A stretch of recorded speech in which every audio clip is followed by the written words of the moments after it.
Donc, moi, je me retire pour laisser la parole à coach Adeline. Elle s'appelle coach docteur Adeline Dia. Oui, c'est une baoulée. Merci, coach.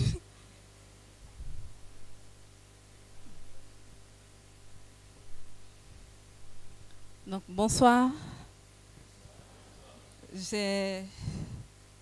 Je ne dirais pas la tâche, mais j'ai la grâce de vous parler d'un sujet qui me passionne moi et qui passionne coach Cyril et chacun d'entre vous. La PNL pour les parents dans l'éducation des enfants. Voilà, nous sommes tous parents ici et nous avons des enfants. Donc, ce matin, on posait la question, comment appliquer la PNL dans l'éducation de nos enfants? Avant de commencer, moi, j'ai intégré la PNL par la porte professionnelle.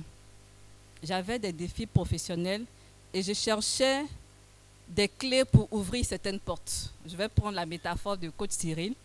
Des clés pour ouvrir des portes au niveau professionnel. Et c'est comme ça que j'ai découvert la PNL.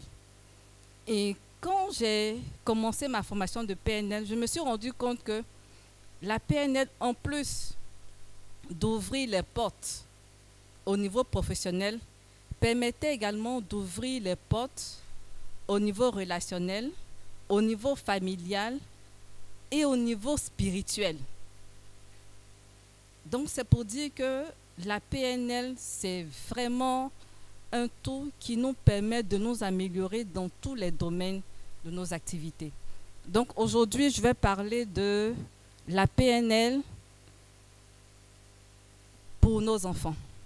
Comment, en tant que parents, chez nous à la maison, nous pouvons appliquer quelques outils de la PNL. Je ne vais pas rentrer dans tous les détails parce qu'il y a la formation de base qui commence demain. Je vais m'atteler quand même à vous donner l'essentiel. Okay. Donc, je laisse, voilà. Nous allons commencer par cette citation que j'aime bien de Éric de la Parapaz, qui est un enseignant certifié en PNL, psychologue, communicateur, etc. Il a dit, dans le domaine de l'éducation, il n'existe pas encore de méthode permettant à un autre d'apprendre à notre place. On a beau aimer nos enfants, mais nous ne pouvons pas apprendre les choses à la place de nos enfants. Les enfants ont besoin d'apprendre par eux-mêmes, de faire leur propre expérience.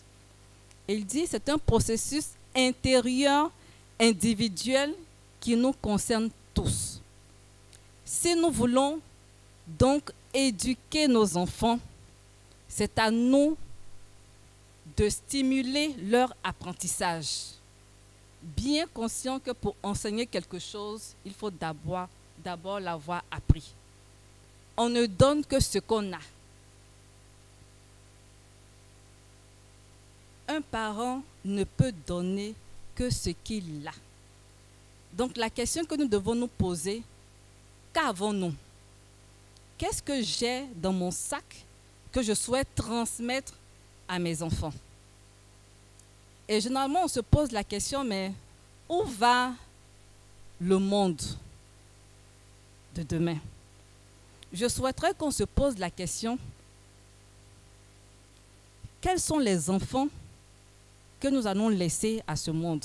Parce que le monde de demain sera ce que seront nos enfants. C'est nous qui impactons ce monde d'aujourd'hui. Tout ce que nous vivons, c'est nous qui l'avons créé. Et demain, nos enfants auront le monde qu'ils auront eux-mêmes créé. Donc si on veut, entre griffes, changer le monde, il faudrait commencer par influencer positivement nos enfants.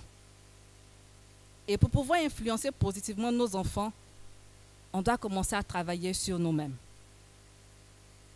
Donc, il pose la question, que voulons-nous transmettre à nos enfants? Quel est l'héritage que je souhaite transmettre à mes enfants? Quand on parle d'héritage, on a tendance à voir les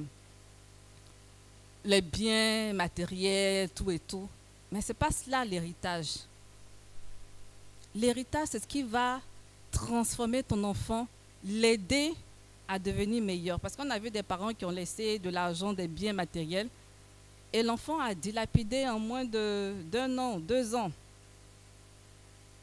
Pourtant, lorsqu'on transmet l'essentiel, les valeurs, les croyances, quel que soit ce qu'on laisse comme bien matériel, l'enfant est à mesure de le faire fructifier.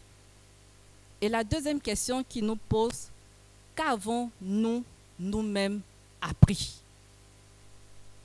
Avant de donner quelque chose, qu'est-ce que moi-même je sais? Donc cet après-midi, nous allons voir ensemble, ça sera vraiment interactif. Voilà. Donc pour cela, je vais vous présenter 4 outils de la PNL. Il y a tellement d'outils, donc j'ai juste utilisé ma carte du monde pour sélectionner ces outils. Donc je vais expliquer dans les détails ces 4 outils et les autres outils, je vais les citer pour que vous puissiez savoir qu'il n'y a pas seulement ces outils-là que nous pouvons utiliser dans la relation avec nos enfants.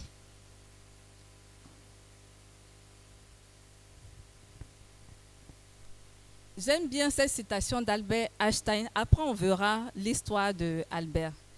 Il dit « Tout le monde est un génie. Mais si vous jugez un poisson sur ses capacités à grimper un arbre, il passera sa vie à croire qu'il est stupide. » Donc, imaginons un arbre et imaginons un poisson qui est là, qui veut grimper un arbre. Déjà, est-ce que le poisson peut survivre même hors de l'eau? Non. Et généralement, c'est ce que nous faisons. C'est ce que nous faisons. Tout le monde est un génie. Mais quelquefois, nous avons des normes qui ne correspondent pas à la capacité de la personne. Et on juge cette personne sur ces normes que nous avons établies et entre griffes, on dira qu'il est stupide ou bien il ne peut pas y arriver. Donc, tout le monde est un génie. Chacun de nous est né avec des talents. Ça, il n'y a pas à discuter. Que ce soit l'Européen, l'Africain, l'Américain, le Juif, etc. Tout le monde est né avec des talents. Et quand vous voyez en maternité, l'enfant naît sans rien. Il n'y a pas un noir qui naît nu et le blanc qui naît avec des vêtements déjà. Non. Tout le monde naît nu, avec les mêmes potentialités.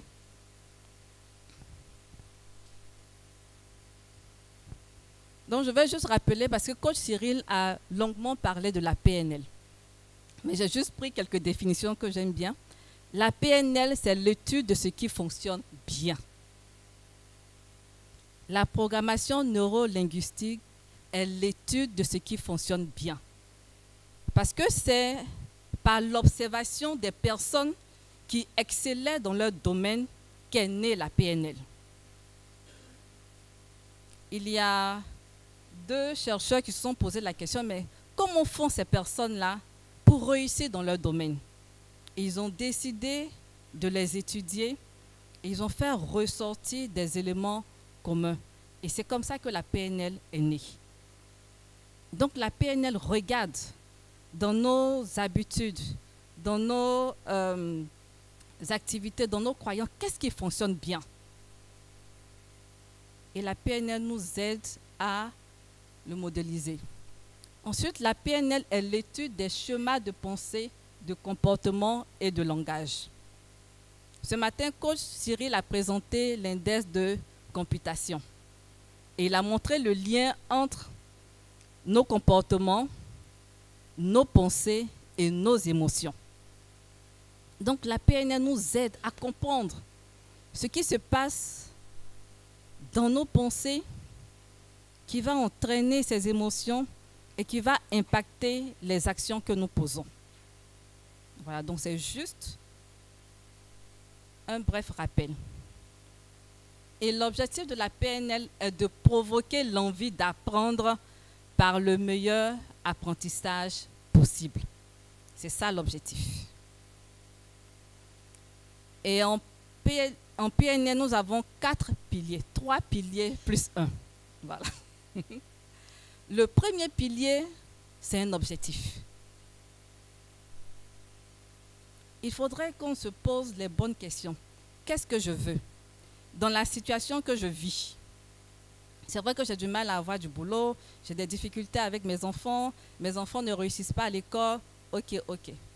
Mais à la place de tout cela, qu'est-ce que je voudrais? Si j'ai du mal à communiquer avec mon enfant, ok, qu'est-ce que je souhaite? Je souhaite améliorer ma communication, bien ma relation avec mon enfant. Donc ça, c'est mon objectif. Ou encore, j'ai un enfant qui n'arrive pas à gérer ses émotions, qui passe son temps à se bagarrer à l'école. Quel est l'objectif que je veux? Je souhaiterais apprendre à mon enfant à gérer ses émotions. Donc la PNL part toujours d'un objectif. Et dans toute situation que nous vivons, il faudrait que nous nous posions la question, derrière tout ce que je vis, qui chamboule ma vie, qu'est-ce que je veux à la place? Parce que sans objectif, il ne peut pas y avoir de changement. Si tu ne sais pas où tu souhaites aller, tu ne peux pas bouger. Tu vas rester toujours à ta place, continuer à récriminer, à te lamenter. Donc le premier pilier de la PNL, c'est l'objectif. C'est pour cela que coach Cyril a dit, la PNL pose toujours la question du comment. Comment faire pour y arriver? Ensuite, nous avons, je vais citer, pas dans l'ordre, on a l'objectif, également on a l'action qui est le plus 1. J'ai mon objectif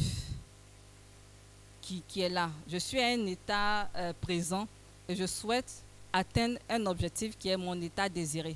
Et pour y arriver, il va falloir que je puisse identifier les ressources. Lorsque j'identifie ces ressources-là, il faudrait bien que je fasse un pas. Ton objectif est clair. Si tu ne te lèves pas pour poser l'action, tu ne pourras pas y arriver. On a un autre pilier qui est l'acuité sensorielle. En PNL, on fait très attention au sens, parce que je ne dirais pas utiliser, parce que nous tous, nous savons qu'il y a 5 sens. Mais on est beaucoup plus conscient de nos sens. L'acuité sensorielle, qui est un autre pilier de la PNL. Le troisième, c'est la flexibilité. Si on a toujours fait les choses de cette manière, qu'on n'obtient pas de résultats, il faut changer. Je me suis fixé des objectifs, j'utilise mes sens, cependant, je n'obtiens pas le résultat que je souhaite. Donc, je dois être flexible pour changer de chemin. Voilà, donc ce sont les piliers de la PNL que j'ai rappelés brièvement. Plus le 1, c'est l'action. Le premier outil que je vais présenter aux parents que nous sommes, ce sont les niveaux logiques de Robert Dilts ou encore la pyramide de Robert Dilts. C'est un outil que j'aime très bien parce qu'il s'applique dans tous les domaines et il se présente sous forme de pyramide. En bas, nous avons l'environnement, il y a 6 niveaux. L'environnement, le comportement, la capacité ou stratégie, croyance, valeur, identité et sens. Et nous allons voir comment, en utilisant cette pyramide, nous pouvons accompagner nos enfants dans son apprentissage. Et pour cela, je vais vous raconter une histoire. Je prends peut-être Collège Notre-Dame de la Paix. Le professeur de français, on fait les dictées jusqu'en 3e, non? Ok. Le professeur de français de 3e fait une dictée à toute la classe. Et il y a des élèves qui malheureusement, ont 0 sur 20 en dictée. Ces élèves ont suivi les mêmes cours, ils étaient dans la même classe, ils ont écouté la même dictée, ils ont écrit au même moment, cependant, ils ont eu 0 sur 20. Et chaque élève rentre à la maison, et quand c'est comme ça, on donne un carnet aux élèves, et puis on dit, allez-y, faites signer ça à vos parents, pour que le parent sache la note que l'élève a eue. Donc, chaque élève rentre à la maison. Le premier, il rentre à la maison et il dit à sa mère, « Mes copains m'ont gêné par le chahut qu'il faisait. » Donc, lui, il justifie sa mauvaise note par le chahut qu'il y a eu en classe. Donc, il justifie sa mauvaise note par l'environnement qu'il n'a pas su gérer. Autrement dit, si ses copains n'avaient pas fait de chahut, il aurait eu une meilleure note, il aurait pu se concentrer et avoir une meilleure note. Donc, le défi de cet élève-là, c'est au niveau de la gestion de son environnement. Le deuxième, il rentre à la maison, il explique à ses parents, « J'ai fait des fautes à ma dictée. » D'accord, c'est vrai. Mais c'est parce que je me suis trop précipitée. J'ai écrit sans réfléchir. Donc, qu'est-ce qu'il a posé comme action? Il s'est précipité. Il n'a pas réfléchi avant d'écrire. Donc, son problème se situe à quel niveau? Comportement, au niveau des actions qu'il pose. On se suit bien. Vous allez me dire quelle solution il faut pour chacun de ces élèves. Voilà. On continue. Le troisième, il rentre. Il dit, bon, maman, tu sais bien hein, que je ne suis pas fort en grammaire. Il dit, ah, tu sais, je ne suis pas fort en grammaire. Donc, s'il y a eu 0, c'est normal. Donc, son défi, c'est au niveau de ses capacités. Le quatrième, mais maman, tu sais que je suis fort en maths, non? Et tu sais bien, quand on est fort en maths, on est faible en français. En tout cas, ça là, nous qui avons fait C là, c'est ce qu'on disait. On dit série C là, tu n'as pas besoin d'être fort dans les matières littéraires. Que quand tu es fort en C, tu n'es pas fort en français. Et je vous assure que ça, on l'a cru jusqu'à ce que, en classe de terminale, je partage mon expérience, on a un professeur de mathématiques qui était brillant en maths et il s'appliquait. Lorsqu'il écrit au tableau, pas dans le désordre, le tableau est propre, les lettres bien formées, et il nous disait, pour être brillant en mathématiques, il faut comprendre le français. Il faut exceller en français. Voilà, en terminale C. Donc, à force de le dire, toute la classe s'est mise au travail. Parce qu'avant, au classique, quand on dit devoir de philo, on ne nous surveillait pas. Hein. On avait 4 heures de devoir. Quand on dit devoir de philo, les élèves de la classe sont dehors. On cause, on se promène, on a 4 heures. Pendant 2 heures, 3 heures, on discute. Et puis on dit, ah, il reste 1h30 hein, avant la fin. Puis c'est maintenant qu'on rentre en classe pour faire notre devoir de philo. Pas de pression parce que, bon, philo, coefficient 2, bon. Et c'était pareil pour les devoirs de français. Et quand ce professeur de mathématiques a commencé à nous dire que pour être un brillant élève, pour être un bon scientifique, il faudrait être brillant dans les matières littéraires, ça a changé notre perception. Vous voyez, donc c'est une croyance qu'on avait. Donc on se situait au niveau des croyances. Le 5e qui dit, maman, toi tu es bonne en français. Moi, je ne suis encore qu'un enfant. Donc un enfant, là, il peut avoir 0, un enfant peut faire une erreur. Donc cet enfant se situe au niveau de l'identité. Et le 6e, la relation que j'ai avec ma classe ne me permet pas d'avoir une bonne note. Donc, nous avons ces 6 élèves. Selon vous, vous êtes des enseignants, des parents d'élèves. Comment on doit travailler avec ces enfants pour améliorer leurs résultats? Qu'est-ce qu'on doit faire? Vous avez la parole. Vous avez la parole. Est-ce qu'on doit prendre des répétiteurs? Est-ce qu'on doit les chicoter? Est-ce qu'on doit les punir? Dites. Hein. Nous avons 6 élèves qui ont eu la même note, à la même dictée, mais ces 6 élèves ont donné des explications différentes. Donc, comment est-ce qu'on travaille avec ces 6 élèves? Qu'est-ce qu'on doit faire? Oui, dites ce que vous avez l'habitude de faire quand l'enfant vient avec une mauvaise note. Oui, il y a...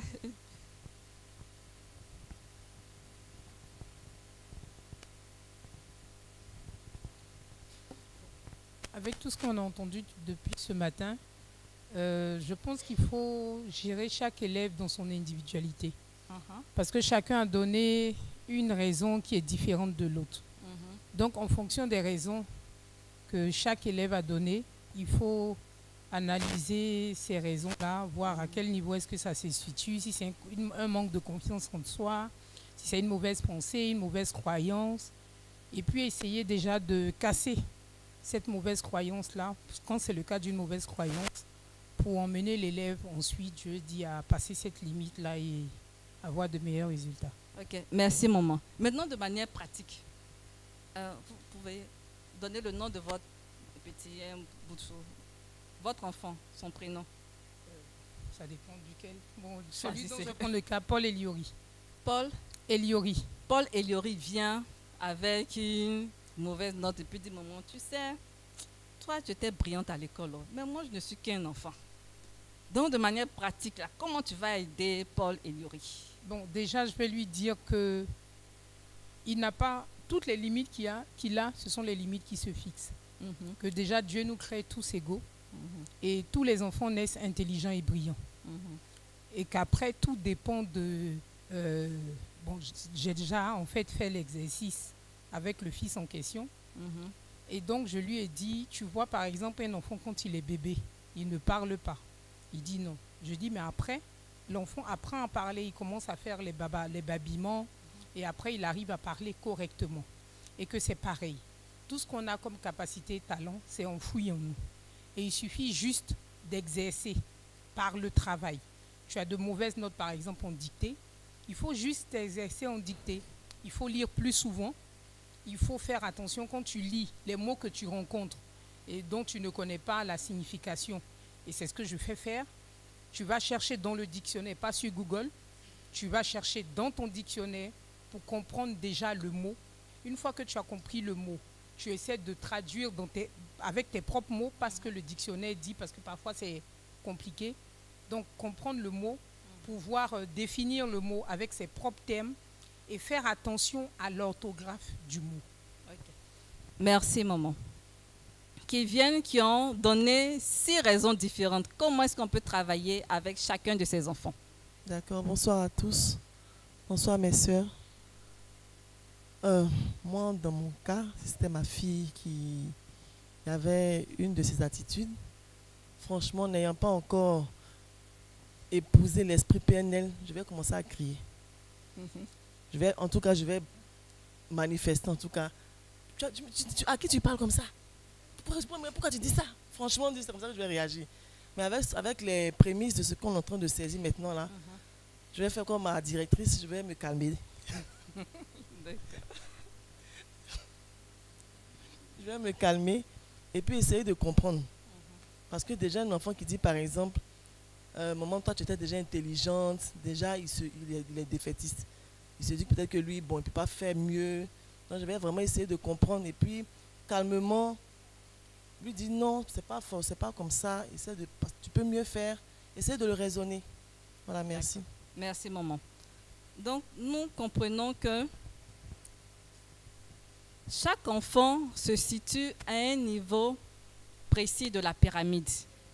Et pour cela, on ne peut pas utiliser les mêmes méthodes. Lorsque un enfant a une mauvaise note, qu'on prend un répétiteur, Le répétiteur, selon vous, il travaille à quel niveau? Le répétiteur va venir travailler au niveau des capacités. Donc, il va faire des exercices à l'enfant.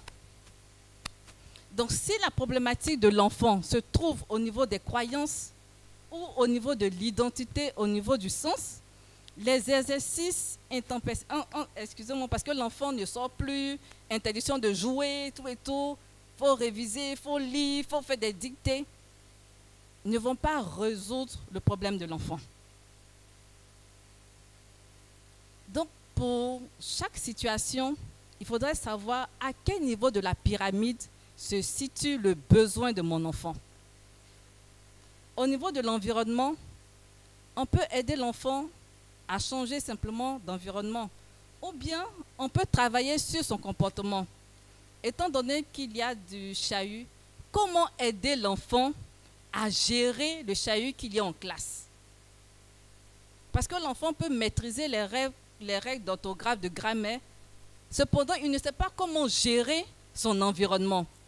Donc, on doit renforcer ses capacités dans la gestion de l'environnement.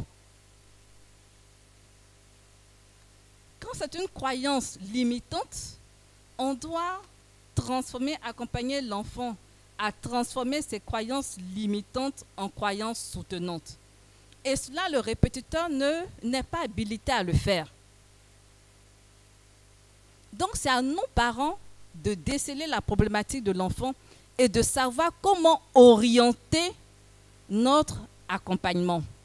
Et lorsqu'on agit sur un niveau, par exemple, si on agit sur l'identité de l'enfant, il y aura une répercussion sur les niveaux inférieurs. Si on agit sur le niveau inférieur, cela va avoir également une répercussion sur le niveau supérieur. Par exemple, l'enfant qui a un problème d'environnement, lorsqu'il va acquérir les capacités de gérer son environnement, il aura de meilleures notes. Et s'il a de meilleures notes, ça va changer son comportement, ça va changer sa manière de se voir lui-même. Il ne dira plus que je suis nul en français, il dira que je peux avoir de bonnes notes en français, simplement parce qu'on a agi sur son environnement. Donc c'est une pyramide, voilà, qui a double sens. Et cette pyramide, également, on peut l'utiliser en tant que parent. Je suis parent, je peux me poser la question, quel est le sens que je donne au fait que je sois parent? Eh bien, quelle est mon identité de maman? Quelle est mon identité de papa? Quand je dis je suis maman, maman comment? Je suis une mère bienveillante, une mère qui accompagne son enfant à être autonome, une mère qui prie. Donc, lorsqu'on détermine son identité de parent, on peut également faire ressortir les croyances qui vont nous soutenir, les valeurs qu'on souhaiterait transmettre à nos enfants et les stratégies qu'on va mettre en place et les actions que nous allons poser et ensuite dans quel environnement je vais me comporter en tant que maman. Donc c'est un outil que nous pouvons utiliser en tant que parents et c'est un outil que nous pouvons également utiliser dans l'apprentissage. Le deuxième outil, ça, les présupposés. Ce matin, nous avons longuement parlé de ces trois présupposés-là. Le premier, le micro est quelque part. Voilà. Donc, tu vas donner le micro à un papa ou bien à une maman qui va nous lire et puis nous donner sa compréhension de ce présupposé. Non, qui voudrait bien, très bien pour nous réveiller. Prendre le micro. Un papa, il y a deux mamans qui ont parlé, un papa. Oui, okay. Il y a un papa ici. Un papa voudrait parler. Voilà. Oui. Merci bien, ma soeur. Je lis. L'échec n'existe pas. Ce n'est qu'un feedback qui nous permet d'apprendre pour mieux atteindre ses objectifs. Voilà. Pardon, nos objectifs. Nos objectifs, d'accord. Donc, en tant que papa, comment on peut utiliser ce présupposé-là pour accompagner notre enfant dans ses études, bien dans son apprentissage. Voilà, vous dites ce que... Bon, d'accord, à mon niveau, je pense que c'est sûr et certain que mon enfant ou bien mes enfants auront parfois des échecs. Voilà. Il faut déjà intégrer ça à l'enfant. Là, maintenant, comprendre qu'il va forcément avoir des moments où il ne va pas pouvoir atteindre certains objectifs et que toutes les fois où il va avoir ces moments-là, qu'il considère que ce n'est pas en soi un échec, mais qu'il a appris des méthodes différentes qu'il pourra par la suite appliquer et aussi s'améliorer. Donc, en un mot, il n'a pas vraiment d'échec, mais il va adopter d'autres stratégies pour mieux orienter la démarche à suivre, en fait. Ok. Merci. Merci, papa. Donc, c'est cela. L'échec n'existe pas, ce n'est qu'un feedback. Sans erreur, on n'apprend pas. Et ça, il faudrait l'inculquer à nos enfants parce que quelquefois, ils ont tellement peur de faire des erreurs qu'ils n'osent plus. Et lorsque vous arrivez en entreprise, on vous demande toujours, est-ce que vous avez l'esprit d'initiative? Mais cet esprit d'initiative, ça prend dès le bas âge. Pour pouvoir avoir cet esprit d'initiative, il faudrait qu'on puisse s'affranchir de la peur. Et regardez tout ce qui a été créé. C'est après plusieurs essais. Si on avait dit, même celui qui a fait cette chaise, si au premier essai, il avait dit non, que j'ai échoué, que je ne faisais plus, on n'aurait pas eu cette chaise. Donc, les erreurs nous permettent de grandir, de nous améliorer. Mais si on dit à l'enfant, tu n'as pas droit à l'échec, automatiquement, on sème les graines de la peur qui empêchent l'enfant de pouvoir explorer ses ressources. On me dit que le temps est court, donc je vais aller vite. Et le deuxième présupposé, toutes les ressources sont dans la personne. Donc ça, on en a parlé longuement. Je vais juste vous présenter des exemples. Et lorsqu'une personne ne dispose pas des ressources dont elle aurait besoin, elle possède la capacité de les acquérir. Je vais vous présenter 3 exemples de personnes qui ont expérimenté ces 3 présupposés. Ne regardez pas la couleur de la peau pour dire je n'ai pas pris d'exemple de noir. C'est seulement des personnes qui ont documenté leur expérience. Quand vous prenez Nick, je ne sais pas comment on prononce voilà, Nick. Il est né en 1982 sans bras ni jambes. Et il a écrit un superbe livre que je vous invite à lire. Il dit, au lieu de célébrer ma naissance, mes parents et toute l'église étaient en deuil. Il se demandait comment un Dieu d'amour pouvait permettre une telle chose. Sa mère l'a eu lorsqu'elle avait 24 ans. Elle était sage-femme et infirmière pédiatrique. Donc, elle avait l'habitude d'accompagner les femmes enceintes. Donc, elle a pris toutes les dispositions pour son bébé. Et son père était pasteur. Il a prié Dieu. Et malgré cela, il naît sans bras, sans jambes. Donc, quelle malédiction. Et sa mère a pleuré, elle a refusé de le voir, de le toucher pendant des semaines. Mais malgré cela, quand il a eu l'âge d'aller à l'école, on dit que la loi de son État lui interdisait d'avoir accès à la scolarisation. Pourtant, il n'avait pas de déficience mentale. Simplement parce qu'il était différent des autres enfants, on lui a refusé le droit d'aller à l'école. Et aujourd'hui, il a son leitmotiv qui dit « Je n'ai pas de bras, c'est vrai, je n'ai pas de jambes, cependant, je n'ai pas de limite. Je peux tout faire. » Il sait nager et il nage très bien. Il écrit, vous voyez, il n'a pas de jambes, il a juste un bout de jambe et 3 orteils. On a dû séparer les orteils pour lui permettre d'utiliser son gros orteil et le jambe pour attraper les stylos. Donc, il écrit, il envoie des textos, il mange. Il a une épouse qui a 2 bras, qui a 2 jambes, ex-mannequin. Il est père de 2 enfants. Il est prédicateur, directeur d'une ONG. Donc, il a fallu un moment que ses parents se disent que C'est vrai que notre enfant n'a ni bras, ni jambes, mais il a toutes les ressources pour accomplir la vision de Dieu. Si c'était nous ici, il y a longtemps qu'on l'aurait retrouvé quelque part.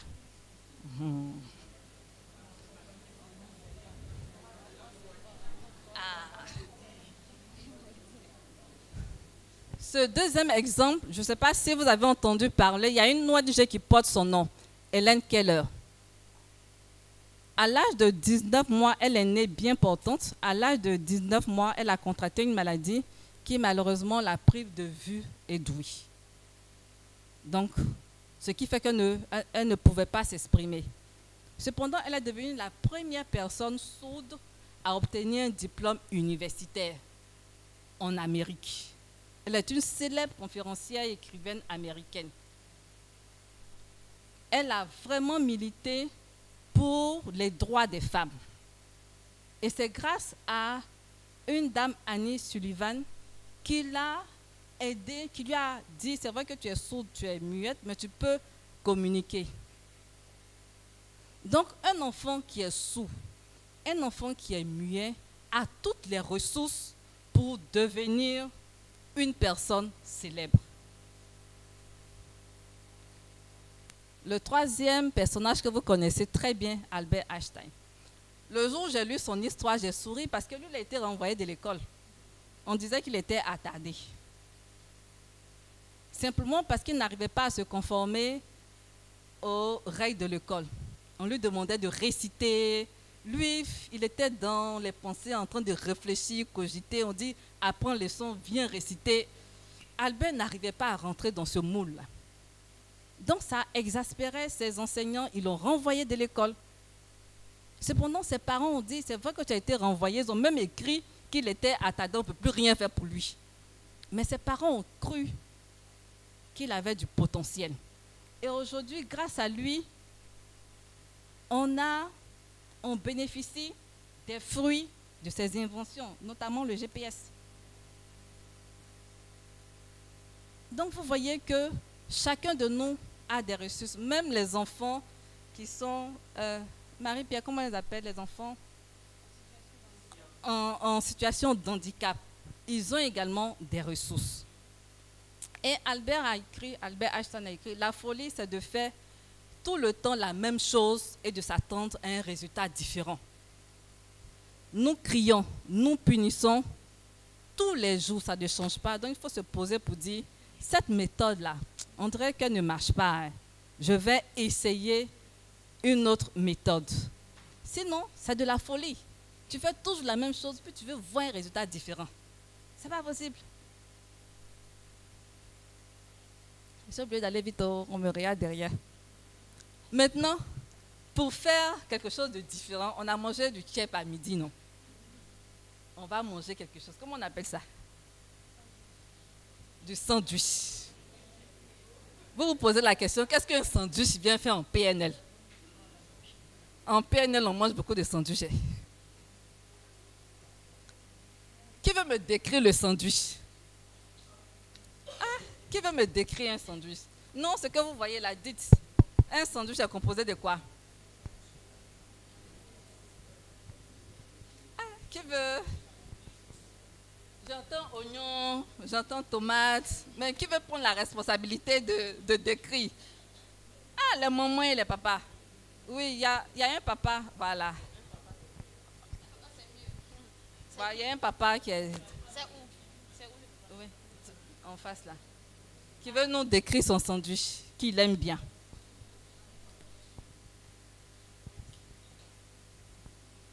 Bonsoir à tous. Oui, papa. Je crois que le sandwich est composé de pain. Oui, de pain. Il y a des tomates, des tomates fraîches. Il y a du ketchup que un de mes amis aime bien, M. Douan. Il y a des saucissons. Il y a de la salade, des oignons, je crois bien, et puis des assaisonnements. Ok, merci. Maintenant, qu'est-ce qui donne la saveur au sandwich? C'est ce qu'il y a à l'intérieur, n'est-ce pas? Bien sûr. C'est ça qui nourrit le sandwich. Si on enlève tout ce qu'il y a à l'intérieur, qu'on donne le pain seulement, ce n'est plus du sandwich, c'est du pain simple. Ça perd son goût, ça perd sa saveur. Nous sommes tous d'accord, non? Donc, on va voir comment utiliser cette image de sandwich-là pour faire grandir nos enfants. Donc, on parle en PNL de feedback sandwich, c'est-à-dire un retour, un commentaire en prenant l'image de sandwich. Donc, c'est une méthode de communication. Donc, quand vous voyez le sandwich, le pain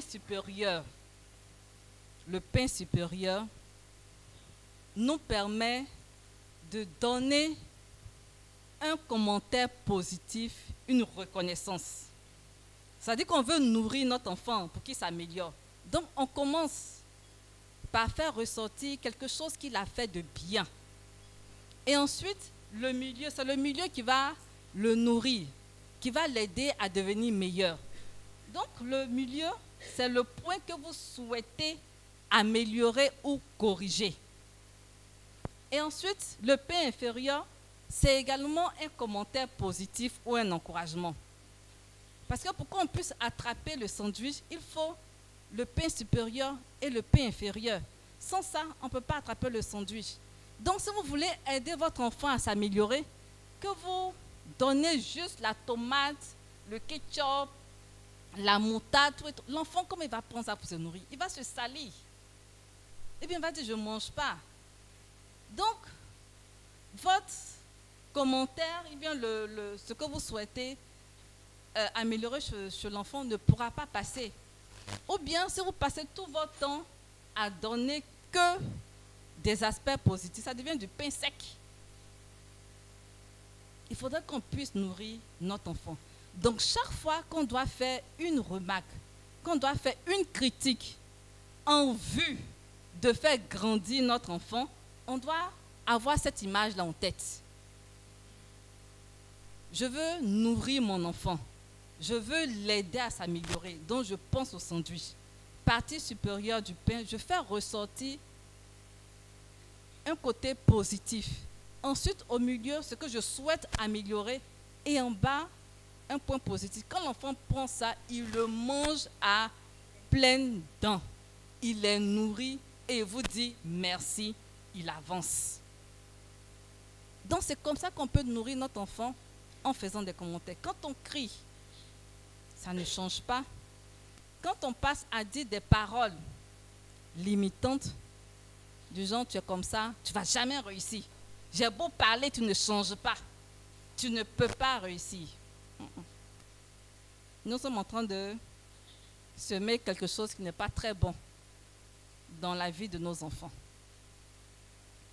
Vous voyez, donc ça c'est un outil en PNL et cet outil-là, on l'utilise en management, dans la communication avec nos collaborateurs. Si vous faites cet outil-là, vos collaborateurs viendront toujours demander votre feedback.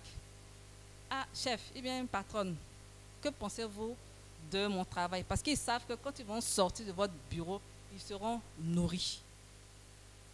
Mais si vous leur donnez seulement des oignons, salades, ils ne rentreront plus parce qu'ils sortent de votre bureau salis.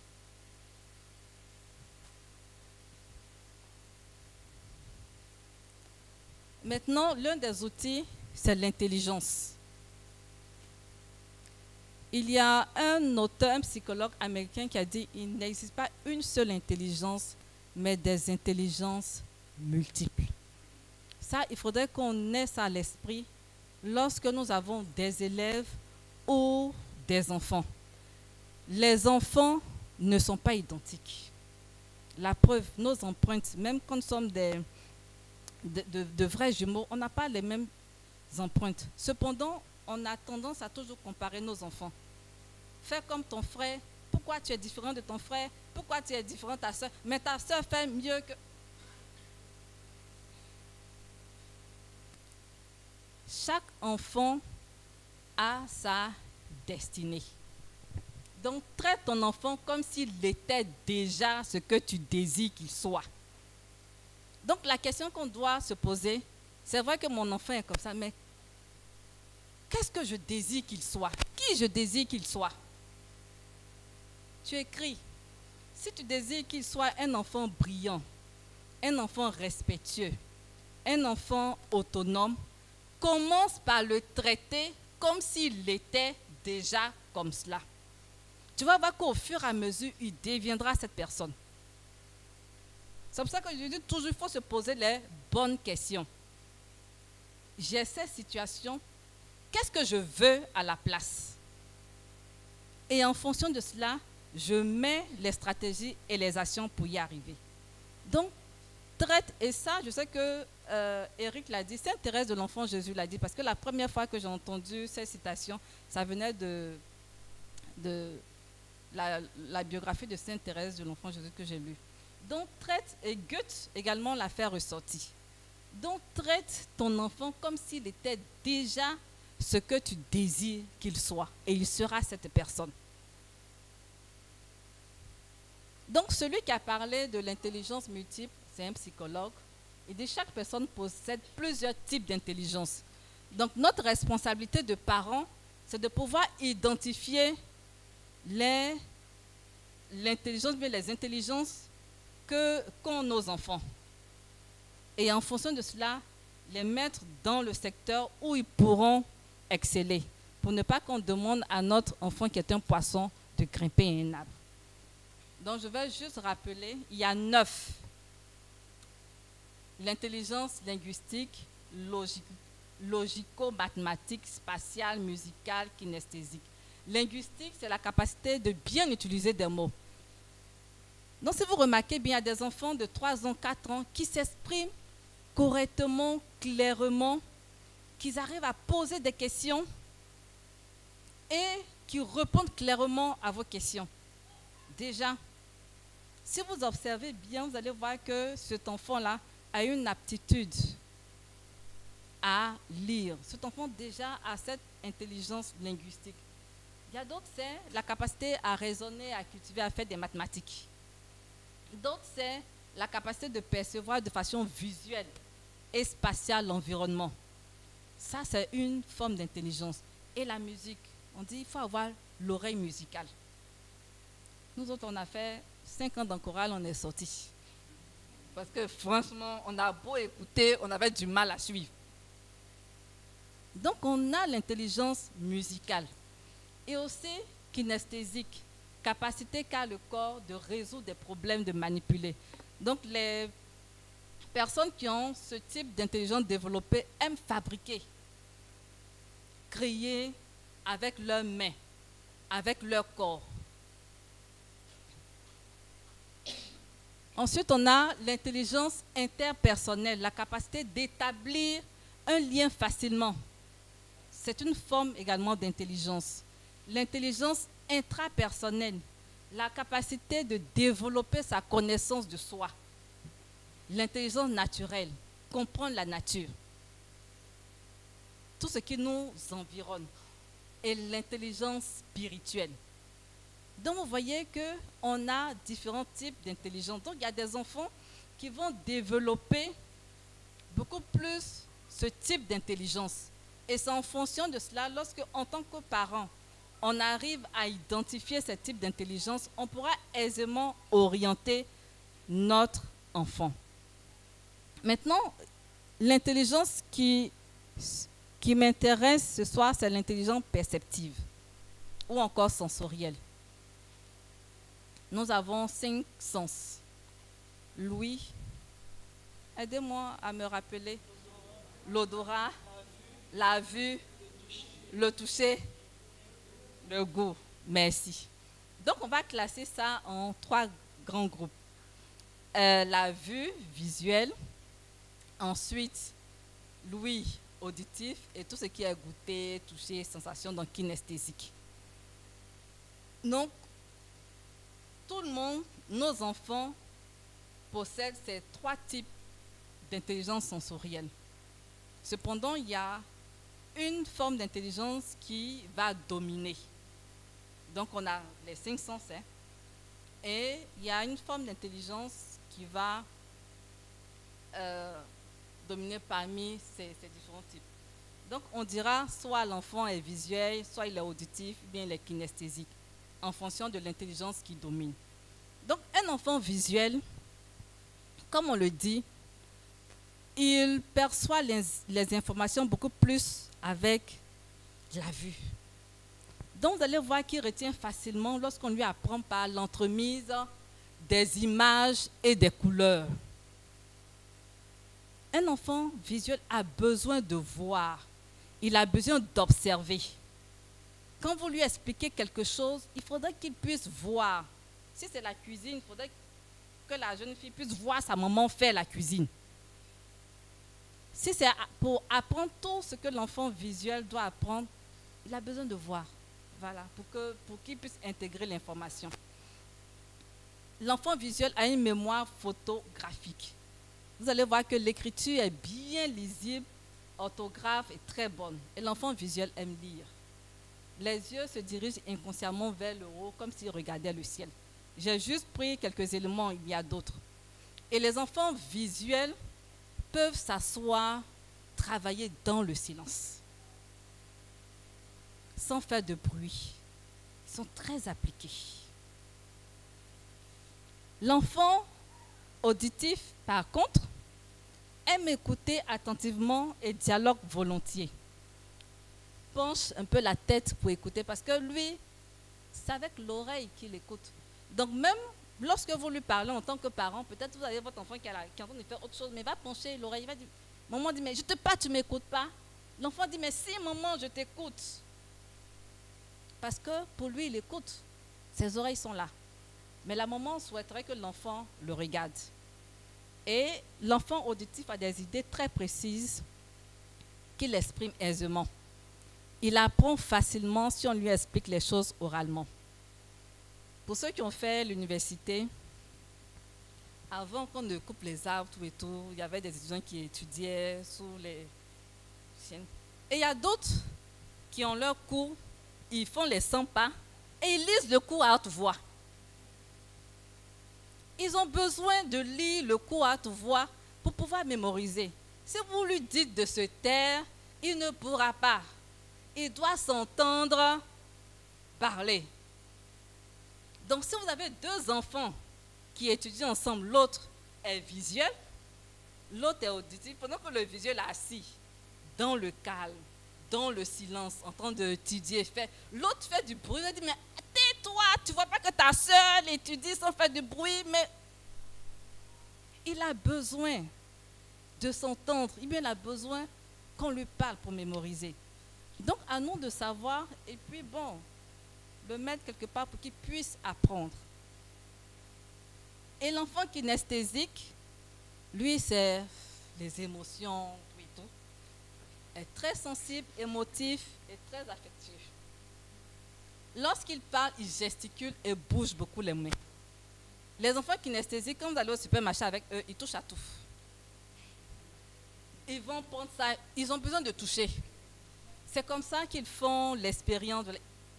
Et même en classe, quand vous leur dites de ne pas toucher, ils vont prendre quoi, les stylos pour mettre dans la bouche. Regardez bien vos élèves qui mangent les... Voilà. Ils ont besoin d'avoir quelque chose dans les mains, de bouger. Il apprend facilement par la pratique et les expériences. Ne demandez pas à un enfant kinesthésique de réciter les sons. C'est difficile pour lui. Si vous voulez, posez-lui des questions. Faites des questions-réponses. Ou bien donnez-lui des exercices. C'est comme ça qu'il apprend. Son écriture est immature et peu claire, possède une grande capacité intuitive, mémorise mieux lorsqu'il a la possibilité de répéter.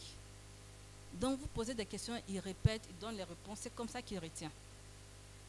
Et l'enfant kinesthésique apprend en bougeant. Un enfant kinesthésique a du mal à rester dans son siège sans bouger pendant... C'est un supplice pour lui. Il a besoin d'être en mouvement. Et je vous assure que lorsque vous savez déceler cela, c'est plus facile d'étudier, de réviser avec vos enfants. Parce que vous savez quel est leur sens dominant d'apprentissage. Et c'est ça notre rôle. Ok, je crois que c'est fini. Donc, en bonus, j'ai dit que j'allais présenter 4 outils rapidement. Donc, en bonus, il y a d'autres manières également de travailler avec nos enfants. il faut semer un comportement mental positif. C'est important en tant que parent. La première des choses, les enfants apprennent en observant.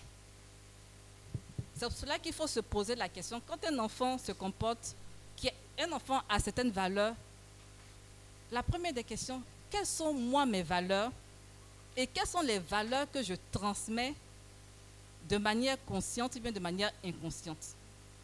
Parce que l'enfant observe. Si vous voulez que votre enfant aime la lecture, quel est votre rapport avec la lecture?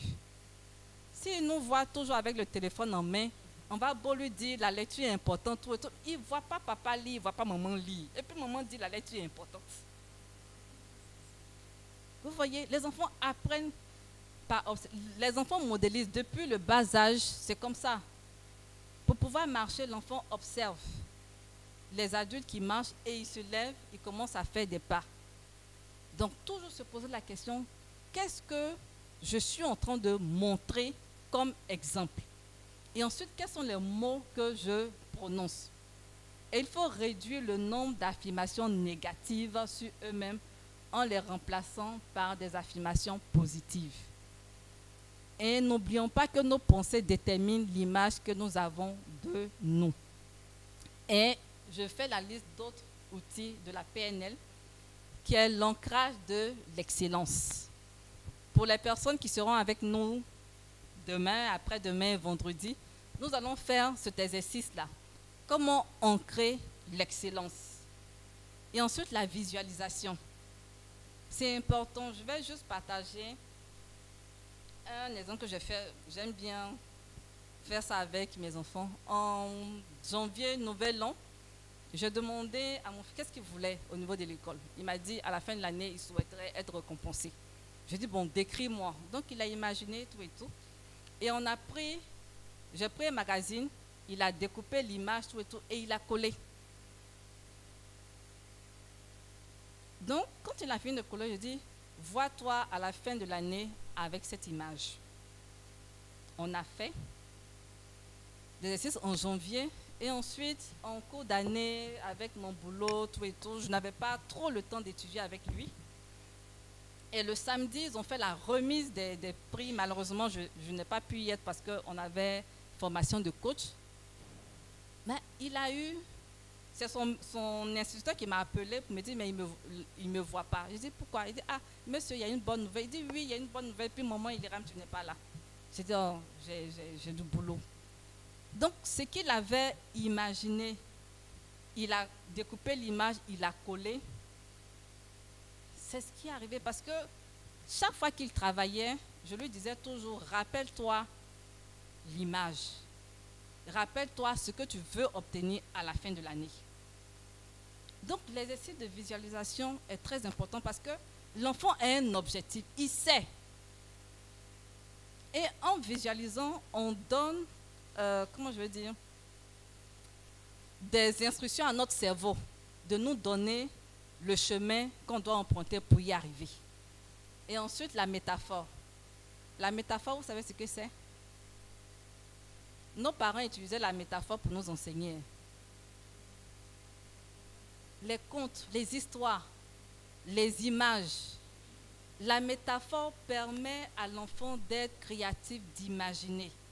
Donc, en utilisant la métaphore, on peut transmettre des valeurs à nos enfants, on peut transmettre des croyances. Donc, ça, c'est également un outil de la PNL. Et on a la respiration profonde, les niveaux logiques, les métaprogrammes, métamodèles, qui sont des outils que les parents peuvent utiliser. Attends, ok, voilà. Maintenant, cette citation pour terminer, votre semence détermine votre récolte. Si on sème tomates, on ne peut pas récolter igname. Ah! Si on sème maïs, à la fin, on ne peut pas aller récolter, je ne sais pas, de l'adana. Donc, quand nous récoltons quelque chose, on doit s'asseoir et puis se poser la question auparavant, mais qu'est-ce que j'ai semé pour avoir cette récolte? Et ensuite, qu'est-ce que je dois semer pour avoir une récolte différente? Et chaque phrase, chaque mot que nous prononçons sur la vie de nos enfants, c'était comme si on semait quelque chose. Si on prend le temps de connaître le profil d'apprentissage de notre enfant et que nous communiquons dans ce profil, vous allez voir qu'on va récolter quelque chose de différent. Donc, notre semence détermine toujours notre récolte. Voilà, donc je nous laisse avec ces questions. Quelles sont les graines que nous semons dans la pensée de nos enfants? Quelles sont les croyances que nous semons dans notre environnement familial? Quelles sont les valeurs que nous semons dans la vie de nos enfants? Et quelle est mon identité de parent? Voilà, je vous remercie. Merci, coach Adeline. Merci beaucoup. Est-ce qu'il y a des questions par rapport à ce que coach Adeline vient de dire tout à l'heure? Je suis Koné Yelakan Joseph. Je suis enseignant de la langue anglaise. Une langue qui est vraiment appréciée, voilà, surtout par les enfants. Ben, je voudrais vous dire merci parce que ce que vous dites là est vraiment important. Nous avons la chance d'avoir des enfants qui ont des comportements différents.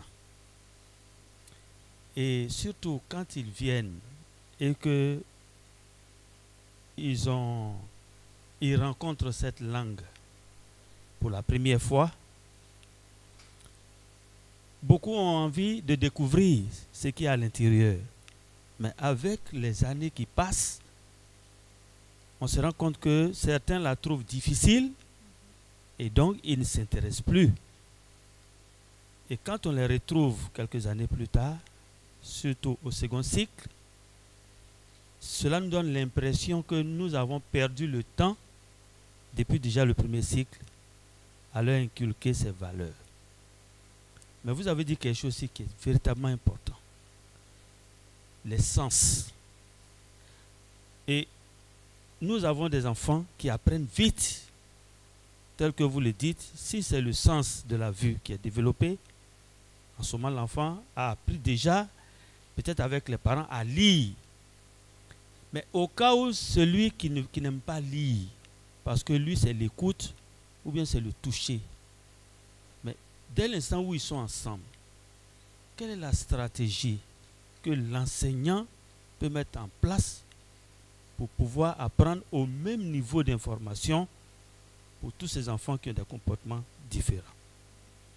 Voici la préoccupation et voici la difficulté à laquelle nous sommes confrontés au quotidien. Parce que le matin, coach a dit que ce ne sont pas les enfants qu'on évalue, mais c'est l'enseignant qu'on évalue. Et je suis parfaitement d'accord avec lui. Donc voici ma préoccupation.